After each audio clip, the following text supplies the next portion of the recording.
Массированный налет дронов по территории России, республиканцы против Зеленского и как купить самолет подешевле. Обо всем этом расскажу подробнее в эфире Нехта. Самые важные и интересные новости.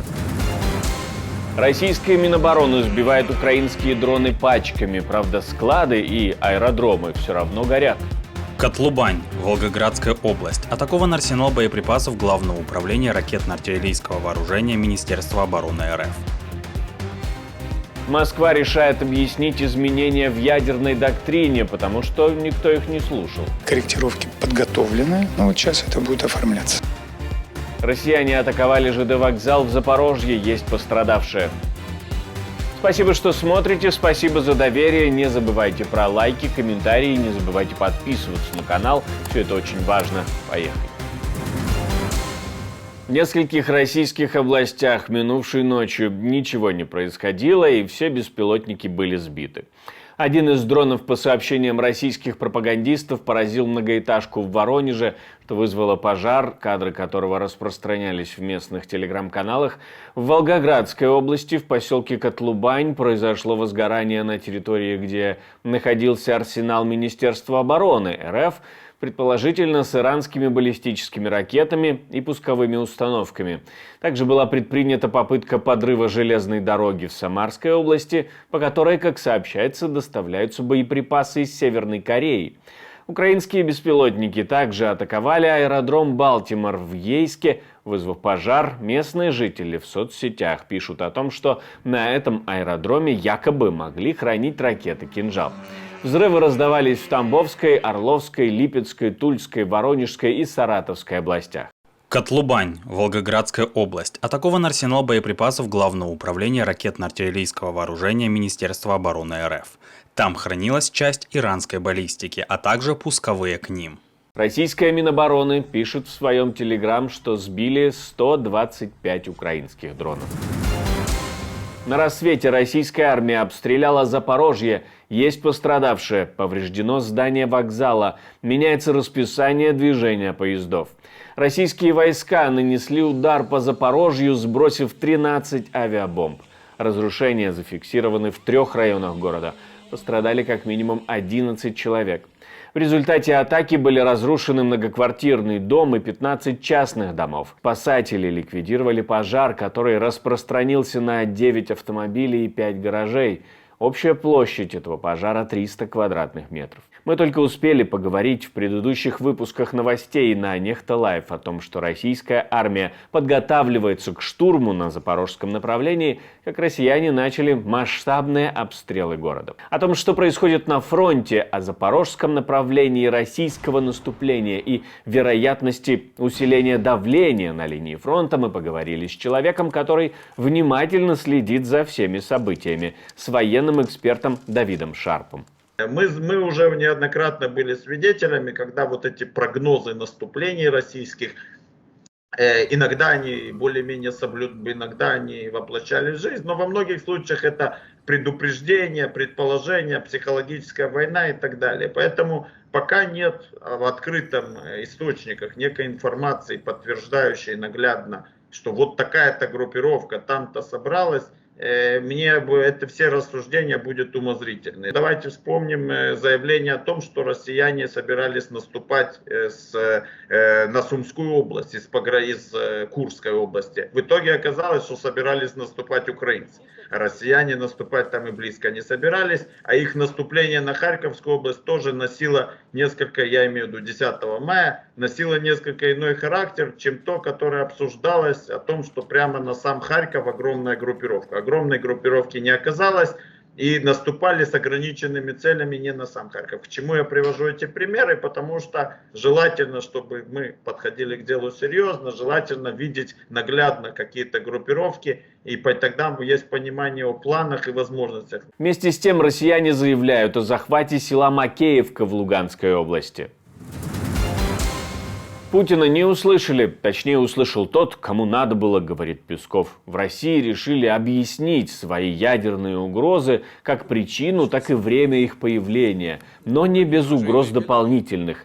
Пресс-секретарь Путина говорит, что тенденции к накалу, а это значит, что последствия будут плачевными. Но когда вступит в силу новая ядерная доктрина, пока непонятно. Ну, трезвые головы услышали, оголтелые головы продолжают эту оголтелую политику, которая может иметь весьма и весьма негативные последствия для всех. Но, безусловно, собственно, развитие ситуации требовало документального оформления, такой канонизации, новых условий. То, как развивалась международная обстановка, то, как нагнеталась напряженность вокруг наших границ, то, как, по сути, ядерные державы стали принимать участие в конфликте вокруг Украины, на стороне Украины, то, как продвигалась военная инфраструктура НАТО к нашим границам, это все делало необходимым внесение необходимых корректировок и в ядерную доктрину, и в основы государственной политики в области ядерного сдерживания. Корректировки подготовлены, но вот сейчас это будет оформляться. Путину нужно было документирование намерений по использованию ядерного оружия, а вот выполнением условий пусть занимаются военные. Так в целом можно описать ответы Дмитрия Пескова. Наша команда существует благодаря вам. Поддержите ее, чтобы мы могли продолжать нашу работу. Сенатор Джей Ди Венс, ключевой сторонник Дональда Трампа, на выборах раскритиковал Владимира Зеленского на следующий день после его встречи с Трампом. Во время выступления в Пенсильвании Венс осудил визит Зеленского на завод боеприпасов в Скрэнтоне вместе с губернатором-демократом Джошем Шапиро. Венс выразил недовольство тем, что, по его словам, Украина получила от США $200 миллиардов, но Зеленский не поблагодарил американцев. Цитирую дальше Венса: «Почему бы не сказать спасибо народу Пенсильвании?» Как пишет The New York Times, Зеленский поблагодарил США за поддержку, заявив на заводе, что его сотрудники спасли миллионы жизней украинцев. В соцсетях Зеленский добавил, что на таких заводах можно, цитирую, «ощутить, что демократический мир может победить». Но Венс, видимо, за этим не очень следит. Он приехал, чтобы проводить предвыборную кампанию вместе с руководством демократов этой страны. Мы потратили на Украину $200 миллиардов. Знаете, чего бы я хотел, чтобы Зеленский приехал в США? Скажите спасибо людям Пенсильвании и всем остальным. Стоит отметить, что Венс последовательно выступает против американской помощи Украине. В одном из интервью Зеленский назвал его слишком радикальным за предложение обмена территорий ради мира с Россией, на что Венс ответил очередной критикой в адрес украинского президента. К слову, именно из-за встречи в Скрэнтоне спикер Палаты представителей США, республиканец, написал письмо президенту Украины, в котором потребовал сменить посла в стране. В ответ тот заявил, что вопросы увольнения послов обсуждаются только с представителями украинской власти, а не с иностранными политиками. Это заявление он сделал в интервью Fox News, к слову, республиканского канала, комментируя ультиматум спикера Палаты представителей Конгресса США Майка Джонсона. Зеленский подчеркнул важность двухпартийной поддержки США и избегания втягивания Украины в предвыборный процесс. Израиль готовится к сухопутной операции против Ливана. Будет операция или нет? А может, она уже началась? Это вопрос другой. Но сейчас CNN пишет, что существует высокая вероятность проведения Израилем ограниченной наземной операции в Ливане. Это связано с тем, что Израиль перебрасывает свои войска к северной границе. Однако, как отмечает источник из администрации США, окончательного решения о вторжении пока не принято.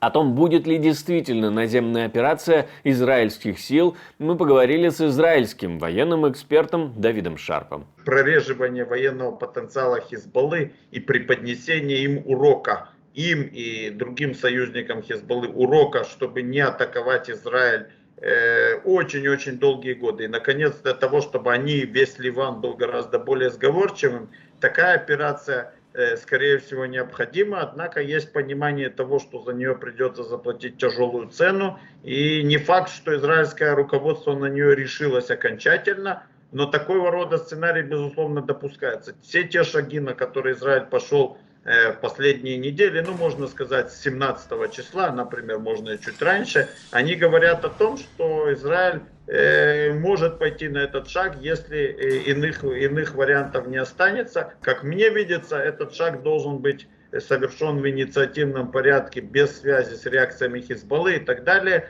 Но, во всей видимости, исходят из того, какова будет реакция Хизбаллы на те тяжелейшие удары, принимают в расчет международное давление американское, где американцы не хотят такого развития событий из-за риска вмешательства Ирана. Понимание того, что это непростая цена очень, это потери внутри Израиля, это потери на фронте, но такая опция очень даже существует.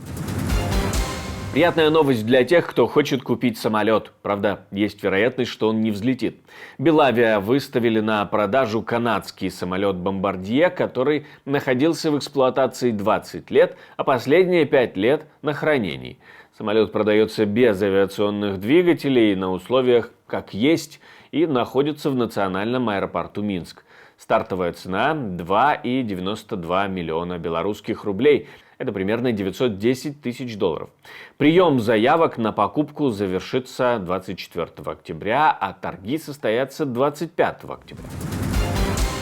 Мне остается добавить, что мы существуем только благодаря вашей поддержке, ваше спонсорство, донаты, то, что вы нажимаете кнопочку «Супер спасибо», помогает нам создавать новые видео, мы вам за это благодарны. Не забывайте ставить лайки, оставлять комментарии, подписываться на канал. Если вы смотрите нас из России или Беларуси, то пользоваться VPN-ом – это обязательное условие для вашей же безопасности. Но у меня на этом все, до встречи и хороших вам новостей.